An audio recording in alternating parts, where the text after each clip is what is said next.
I don't think it's gonna kill, is it? Maybe. We'll see. The laser. Almost. Here we go, but that thing is... Oh my god! Oh my god! Starting off at number 10, we have Rangchu pulling off the unbelievable at the Tekken World Tour Finals 2018. Over the course of 2018, Rangchu made a name for himself as the Panda King, taking what was widely seen as a bad character and propelling himself to the game's greatest stage. But after being knocked down to the losers bracket by Knee, some had their doubts that Rangchu could make it all the way.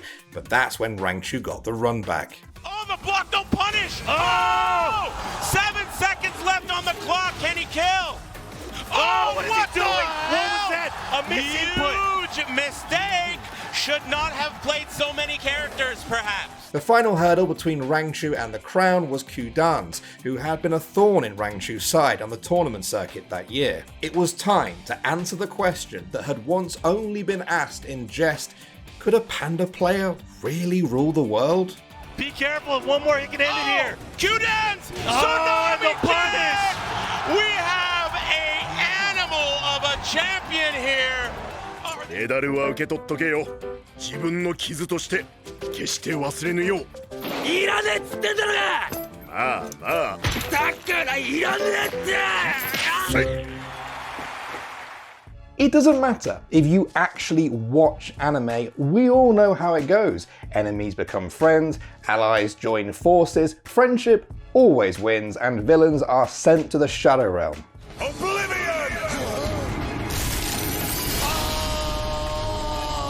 The point is, these kinds of larger-than-life storylines often happen in esports too. Sometimes they can even be more anime than anime itself. You'll see what I mean. I'm Danny Burke, here today for theScore Esports, and this is the top 10 anime arcs in esports. At number 9, we have the moment that the power of friendship took C9 to the world's playoffs. This is for KaBuM. This is for KaBuM. The final day of Worlds 2014 group stage started well for Cloud9 with a win over the 0-5 KaBuM Esports from Brazil. A few more shots coming in, focus onto the Nexus, and it is going to be Cloud9 coming up with the victory over KaBuM. C9 now had to beat the group favourites Najin Whiteshield to force a tiebreaker between C9, Najin and Alliance for their shot out of groups. That is, the tiebreaker would happen if Alliance beat KaBuM as expected, but KaBuM did not read the script. A triple kill coming in for Tinos, and I can't believe it, D-Man! KaBuM takes the game over Alliance! KaBuM's unlikeliest of victories wasn't enough to save their tournament, but crucially, it opened a door for Cloud9. It was a one-team spirit bomb, but it took C9 all the way. This is for KaBuM. This is for KaBuM.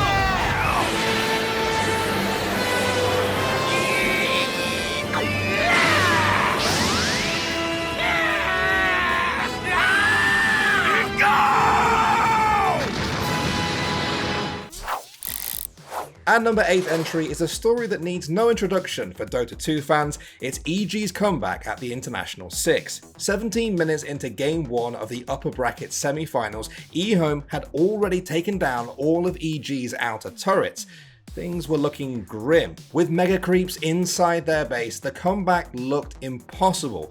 But like the great anime protagonists they were, EG never gave up. People size, they're playing Dragon! Side gets him! They hold! Mega creeps incoming, but Evil Geniuses will stand strong for now against eHome. The Spaceless Void though in the back. He's now gonna go for all chicken as well. BKB activated, and now he's gonna run himself away. Universe says these backlines. EG might be able to do this. Evil Geniuses, they're holding. Down to half HP. eHome gets the Evil Geniuses have done it. Game 1 is over. Evil Geniuses, the impossible comeback made possible by EG. It was the greatest comeback in TI history and is at least deserving of its own OVA, if you ask me.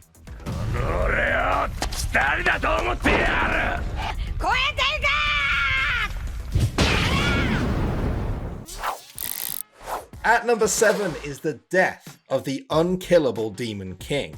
For a while, Faker's name meant victory. By mid-2017, after winning 3 of the past 4 worlds, his dominance in League of Legends seemed to have no end in sight. SK Telecom have overcome every challenge. They are the undisputed best team in the world. His team, SKT, were a dynasty in every sense of the word, but at Worlds 2017, one European squad took them to their limit. 5 games in, trying to avoid elimination, and they have done so. SK Telecom T1 will be your second team in the semifinals, claiming victory over Misfits Gaming. It seemed the unkillable Demon King really could bleed. By their own standards, SKT had practically limped into the final, where they faced a Samsung Galaxy team that had only dropped 1 game in the knockout stage. The SKT dynasty is over. All hail the new kings, Samsung Galaxy, your 2017 world champions. It took years to build up their kingdom, and only 3 games to bring it crashing down. Moving on to number 6, we have Arna's incredible underdog story. In the early stages of his career, many in the Dota community used to think Arna wasn't the most impressive player. Despite big wins like the 2016 Boston Major, he struggled to stay consistent, as seen by OG's early TI7 exit. The end is nigh. GG. LGT, slay the beast. They move on. By 2018, he'd had enough. Arna announced he was taking a break. While he was gone, OG grew desperate. 2 of their best players had left, and no one could replace them. No one, it seemed, but Arna. He was out of the Hyperbolic time chamber just in time for TI8, and what a return it was. Anna still alive, the Flame Guard keeping it fight again. The Sleight of Fist cuts down a second double kill for Anna. Chalice surrounded by 7 Anna here in the trees as OG get the team wipe. Oh my god. OG, your TI8 champion! After that incredible win, Arna took a break again, only to return for TI9 the next year and win it all for a second time in a row. If that's not a comeback worthy of an anime series spin-off, we don't know what is. Anna, come, bro. Anna, man, what are you doing, man? It's back to back. Moving on to number 5, we have Tokido's epic rivalry with Daigo. The two have long been among the most celebrated players to ever grace Street Fighter, and for fans, their rivalry was the stuff of legend. Think Goku and Vegeta, Amuro and Char, Shinji, and his dad. By 2018, Tokido was a decorated champion, but there was one hurdle he had never overcome, beating Daigo in a first to 10. 何を見せるか。5パン1つ危ない。しかなかったか。歴史的一戦。獣道に。Tokido's face said it all. 2 years later though, Destiny brought the pair together again at the Topanga Championship 2020. This time, it was different. 苦しい最後は投げて完全勝利完全リベンジ成功トパンガチャンピオンシップ His head dropped at his hands as the world watched the ending to a most incredible Street Fighter story. At the number 4 spot, we have a miracle run truly worthy of anime arc status. Until 2018, North America had never won a CSGO major, and a lot of people weren't expecting it to happen anytime soon. Get the pain over with for now as Automatic again tries to ready himself, but Olaf Meister wants in on the action. And it looks like a deflated team here for Cloud9. The Boston Major came and the hopes for Cloud9 were dashed early on with an 0-2 start in groups. Sometimes though, when your back's against the wall like this, the only way is forward. Stewie2K and co straight up refused to be another NA sob story. Stewie versus Kenny, the smell of gunfire and freedom in the air, and Stewie picking up that kill, and Cloud9 are in the semi-finals. Cloud9 in a 1 versus 4. Taco can't do anything, the pandemonium is 16 rounds, and Cloud9 are in the grand finals of a major tournament. Guardian waits patiently as Cloud9 sets the push up. Oh, it's happened! They made it work! Cloud9 are your E-League Major champions! For our number 3 now, we have a very anime story of how your greatest enemy can become your strongest ally. Ogre 1 and Ogre 2 dominated the early Halo scene, but on the other side of the map was Zyos, a pillar of the scene who they defeated many times. Ogre 1 moving the Black Carbine side, gets it all the way to his base. There's no one There's strong Carbon side. in position to make Keeping the it return. alive. And here we go. Strong side's moving in with the Black Game Carbine. over, baby. And final boss takes the game. Eventually, Zyos had enough and formed FFA alongside 3 of the best individual players of the time with the sole purpose of dethroning the Ogres. When they finally faced off at MLG Atlanta 2004, the hype of their showdown really delivered. 6 people basically get into a gunfight, it's 49-49, and then no one knows who the killed anyone, and it just credits roll, the crowd's like, like it didn't pop up like red team won, blue team won, like none of that shit happened. It just rolled and then bam, STK lost. After another loss to FFA at their next event, the defeated Ogre Twins had the last laugh by poaching 2 of FFA's players, Walshy and Killer N. The fusion dance paid off. The new team, Final Boss, became the dominant Halo team of their era. And you know what they say, if you can't beat them, well...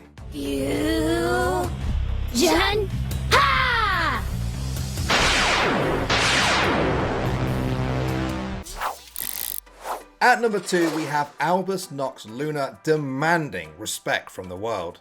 Being underdog doesn't mean being a loser. That's all. They were a wildcard team from a minor region thrown into a group at Worlds 2016 with the Rocks Tigers, CLG and G2. So, expectations were low, but Albus Nox threw everyone for a loop.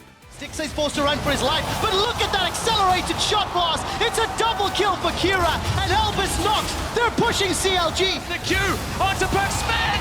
He's been through Burks as well! Albus Nox take 3 for nothing! Albus Nox were tied with the Rocks Tigers for first in their group as the pair faced off for a final time. If there was any doubt still surrounding them, this game silenced it. And X just turned it on its head and Peanut slammed into the wall. And X turned it up for the double. This is insane! They're actually beating the Rocks Tigers right now. All these minions are hitting the Voidlings still. The Nexus is go! He's the greatest time! He's gonna get it! They did it! Oh my god, they did it! And finally at number 1, we have the tragic anime arc of Fly and Notail, the esports brotherhood that fell apart. This is a bitter pill to swallow for OG, for their fans. In a shock move, Fly decided he'd had enough and left with S4 to join EG as they looked to form a new super team. I felt a new surge of motivation where I felt like this is really a team I could win with, as opposed to the previous team where I felt like we kind of hit a dead end. In the end, I want to win and I want to do it with teammates I believe in. For Notail, the move wasn't just business, it was personal. When their team needed unity the most, it had been torn apart. And well, we just got called into a room. And I learned that the 2 players are leaving and one of them's my best friend. Like Naruto and Sasuke, the breakup turned into a war. But Notail had the last laugh though, as they knocked out EG and Fly from TI8 on their way to their first ever TI win. They're onto the Ancient, they're beating it down at a pace that EG can't compare to. GG is called. OG win the series 2-1. Sometimes a whole story can be seen in a handshake. OG with the fortitude to stick through it after dealing with such adversity against this Tiny. Oh, the look there from Notail. Alright guys, well, there you go. And now, it's time to be honest with you, yeah? It's time to level with you, okay? I have never really properly watched an anime before in my life. I like the idea of anime, don't get me wrong. I like the concept of anime, but not enough to actually sit down and watch it. Am I making a terrible mistake here? Are there any animes out there that you think would change my mind? Let me know in the comments section. Make sure you subscribe to theScore Esports, and I'll see you all in the next one. Okay, so I see the image. I'm gonna guess that's from Dragon Ball Z, and I'm gonna guess that is Goku. I don't know many of the names in these animes other than the main character, right? So. But you didn't recognize Goku because that's Vegeta. Well, this is what I'm saying. I just know that he's like, yeah, you're okay. All right, Colin. I see what you're doing. I see what you're doing.